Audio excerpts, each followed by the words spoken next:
So today is Thursday, Christmas Eve, and since tomorrow is Friday and Christmas Day, instead of uploading a video on Friday like I usually do, that video will be coming on Saturday, but I do have a video for you today. Recently, I was asked to give a speech at an FBLA conference. FBLA stands for Future Business Leaders of America. It's a nationwide organization of high school students interested in business, and they asked me to speak about YouTube from a business perspective. And I gave the speech, it went well, and I have a video of it. It's not the best video ever, like not the best quality, but it gets the job done and you'll be able to hear and see what I'm saying. So I'm going to share that video with you guys. I should note though, I took out a couple of parts of the speech because at the time I disclosed some information that I was comfortable with the smaller audience that was there hearing, but I'm just not as comfortable with that information being in the public on YouTube on my channel. I hope you guys understand, but I hope you enjoyed the speech. Let me know what you thought of the speech and what you thought of my performance in the comments below, and Merry Christmas to those who celebrate.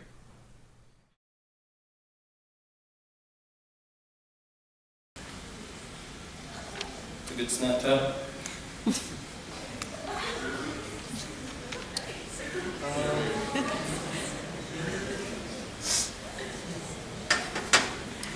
Alright, so hello, my name is Matt Schaefer. I'm here to talk about YouTube.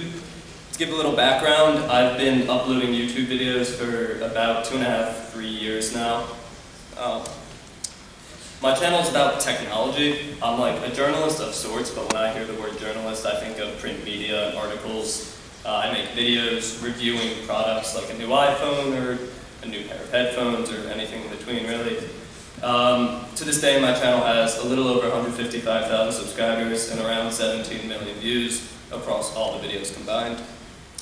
And at first, I didn't see YouTube as a business opportunity. It didn't seem like one. And I started just uploading videos as a hobby because I was interested in it. But over the years, it's developed into a business. But I'll talk more about the business side throughout the speech. And if you have any questions at any point, just save them until the end. But it didn't seem like there were many. So over the past decade, YouTube has exploded. It used to be the home to just a couple popular videos like Charlie Bit My Finger. But now there are thousands of channels with millions and millions of subscribers.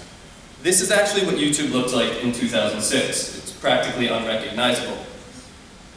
And this is what it looks like today. Obviously a lot has changed. Google owns YouTube now. It's a much bigger company, much more powerful. But it's still based on the same principle of sharing user-uploaded videos. The original reason YouTube was created was to make sharing popular online videos easier. And still to this day, it achieves that goal.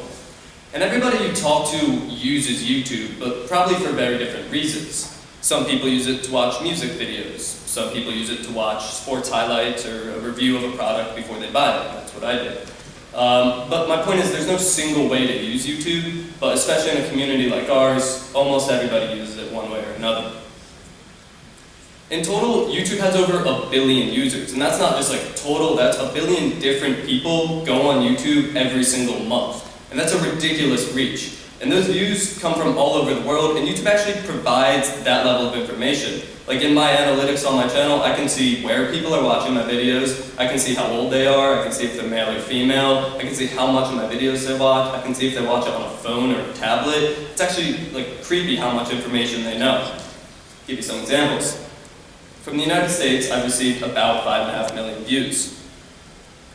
From the country of Lebanon, I've received 17,136 views, and this is from the beginning of my channel. From Madagascar, I've received 844 views. And there's one channel, or one country, that I've received 0 views from, ever. That's North Korea. But what is the significance of views on a video? In short, it's money. I'm sure you're all familiar with an advertisement at the beginning of a YouTube video. You have to wait 5 seconds to click skip before you can actually watch the video. And that's the main source of revenue for YouTube, and that's the backbone of monetization. There's those advertisements, there's the little banner at the bottom of the video that you have to click X out of, and then there's advertisements on the sidebar. YouTube pays channels based on a certain rate. It's called the CPM, and it stands for cost per mil, and it's just how much money they spend, or they pay you per 1,000 views you receive. Different channels get very different CPMs. I have a tech channel, and a huge portion of my audience is tech savvy, and they all have ad block installed, which means they don't see ads. So I have a very relatively low CPM. Channels with less tech-savvy audiences, like more mainstream audiences, makeup tutorials, gamers, that kind of stuff, they can have CPMs up to $3, $4, $5 per 1,000 views. To put this in perspective, the most subscribed channel on YouTube is a gaming channel called PewDiePie. He's a Swedish guy who plays video games, uploads videos of it, and then, well, that's it. He has over 40 million subscribers and over 300 million monthly views, and as a result, he makes over $700,000 a month. Add in sponsorships and brand endorsements, and he's easily making over $10 million a year. Actually, since he's the biggest channel, there's a lot of information out there on him and a lot of articles, and his reported income last year was $12 million. Vlogging has become pretty popular recently. Vlogging is like a type of video where they hold camera and film themselves through their daily life. One of the biggest vloggers is a guy named Roman Atwood. He has around 5 million subscribers, around 100 million monthly views, and makes around $200,000 a month. And then in the tech area of YouTube, one of the biggest YouTubers, should we get that?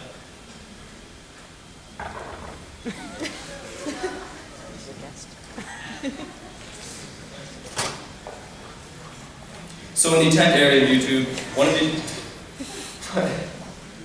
one of the biggest tech channels is a channel called Unbox Therapy. Last year, he uploaded a video bending an iPhone 6. A lot of you have probably seen it. That has almost 70 million views, but his channel has 3 million subscribers, around 25 million monthly views, and he makes around $50,000 a month. And my last example is a single video, Gangnam Style. All seen it. It's the single most viewed video on YouTube. It was the first video to ever cross 1 billion views, and now it's at around 2.5 billion. And at the average $2 per 1,000 views, this video alone has made $5 million. Those numbers might seem ridiculously high, but as a society, we pay a lot for entertainment, especially in sports. Floyd Mayweather made $300 million this year. LeBron James made $65 million. And Tiger Woods made $50 million, and he didn't even win anything this year. It's just all endorsements. There's actually a lot of work that goes into making YouTube videos. I can't speak for every channel, but I upload twice a week, and each video takes 5-6 hours start to finish, and then on top of that are hours spent not in video production, which is a lot. So yeah, I think that $10 million a year for playing video games is a lot, but it's not about what he's doing, it's about the reach. Like, $300 million for punching people doesn't seem realistic either, but it's the amount of money it generates. So in the grand scheme of things, it's not that surprising. I could keep going with that money talk, but you get the idea. There's a lot of money in circulation within YouTube, and YouTube is a business that creates businesses, and I was fortunate enough to develop a business on YouTube out of something I love. I didn't plan on it, but it kind of just happened over time. And the most valuable lessons I've learned so far is that taking action is the best thing you can do. When you have like an idea for a business, instead of thinking about it and like developing in your head and trying to think what is the best way I can make this profitable and make it work, if you just start doing it and let it develop over time and improve it as you see problems, it'll work out much better. And I made a ton of mistakes, but those mistakes are the best opportunities to learn and succeed in the future. When I started my channel 2-3 years ago, I had no idea what I was doing. I built a computer and thought I was really good at it, so I made a video about the parts I chose, and I just kept uploading videos, and my interests in videos shifted from computers to phones and tablets and whatnot, but I wasn't getting that many views, and I had no money at this point, so I was just talking about these things instead of buying them. And this was the first financial stage of my channel, where I was spending way more than I was making. I couldn't really justify it. And this is easily the hardest stage of YouTube. The first 1,000 subscribers take longer than the next 10,000. But that's just how it is, it's exponential growth. The more subscribers and views you have, the more subscribers and views you get. If a Chinese, not that. But then eventually I started getting more views, you'll hear it in a second. Eventually I started getting more views and subscribers, and I entered the second financial stage of my channel, where I just spent everything I made. And this stage lasted a while because if I made more money, I just spent more money. I didn't really save it. If a Chinese brand wanted to send me a pair of cheap headphones to review, I would say yes, because that's a free product and I can make a video on it.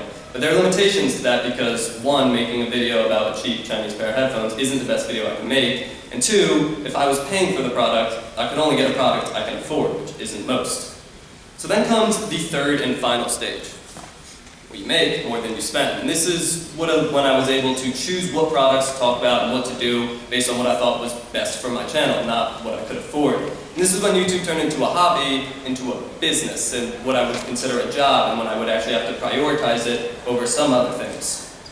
At this point, there was video production, sponsorships, accounting, investing, social media, taxes, and stuff I wasn't ready for. The aspect I want to elaborate on here is sponsorships, because most people don't know anything about sponsorships on YouTube because it's kind of behind the scenes and don't even realize that it's going on. And it also involves one of the biggest mistakes I've made on YouTube. Sponsorships are pretty necessary. When you're a channel, like I mentioned earlier, making hundreds of thousands of dollars, it doesn't really matter. But when you're a smaller channel, you're expected to put in full-time hours and put in that much work and money, but YouTube itself doesn't pay that well. YouTube's marketing department that sell ads to put on videos, they're really bad at their job, and they don't pay channels that well. So you have to supplement that income with other income. And the one thing I always made sure to do with sponsorships is to be very honest about it, because I'm a reviewer. If I can sneak sponsorships in, sneak product placement in, the viewers wouldn't trust me. They wouldn't trust my opinion. They don't know if I'm getting paid to say this or that. So at the beginning of each video that's sponsored, I'd say, this video is sponsored by blank. There's no correct way to work with a company as a YouTuber. One company I work with will pay me each time one of my viewers makes an account on their website. Another company will pay me per views on a video that I advertise them. One will pay a flat rate. There's a lot of flexibility in the system, which lets you get creative with how you work with a company, which is good because different companies will benefit from different ways of working together. And for the last part of my speech, I want to step away from the money side of things, and I want to talk about YouTube as just a normal job. Starting with what I like. Obviously, I like the business side of things. This is FBLA. I like talking to companies and stuff. But another great part about YouTube is I get to make my own hours. That's true whenever you don't have a boss, but still, if I have homework one night, I can wait to make a video. Or if I have something else, like a sport practice, baseball or something, I can make a video in advance because I know I'm busy that day. So it's nice to have a job that works around your life. But there's a lot to making YouTube videos as a job that's not great. Throughout my entire 3 years working for YouTube, I guess working on YouTube, I've only talked to a human being from YouTube once, and that's through email, not even on the phone or anything. And they're just like a very automated company. They're not very connected with their users, and the lack of connection there with a company that literally controls my business, it's kind of daunting. The best example I have of this is the copyright system. YouTube's copyright system is automated, so earlier this year I uploaded a video with a piece of music that I got permission to use, but it was copyrighted, and in my video got flagged by YouTube because it's automated. Now I proved that I had permission, so 3 weeks later the flag got removed, but I didn't make any money on that video in that 3 weeks because it was flagged. And then on top of that, if I had 3 flagged videos at once, my channel would be shut down, it could never be reopened, and I could never talk to somebody from YouTube. So it's just kind of scary to know that that could happen at any point. Another thing that isn't great about YouTube are the comments. It's sort of a double-edged sword because positive feedback on videos is what makes you want to keep doing it. When I see somebody enjoying my video, it's like, awesome, I made this, they like it, that's great. But if you've seen the YouTube comment section, it's an interesting place. So here's one of the examples of a nice comment. Find your videos very informative and classy. At the end of each of my videos, I'll say stay classy. But here are some examples of some less nice comments. You're an idiot. It's also the wrong your, should be possibly your. That's like a 40-year-old man. I hate you.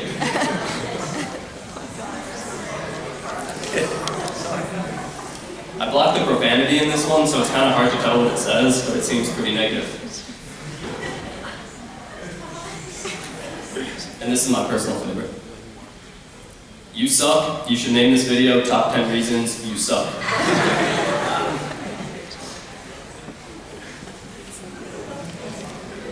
At first, the negative comments bother me because you see them and you're like, oh, that sucks.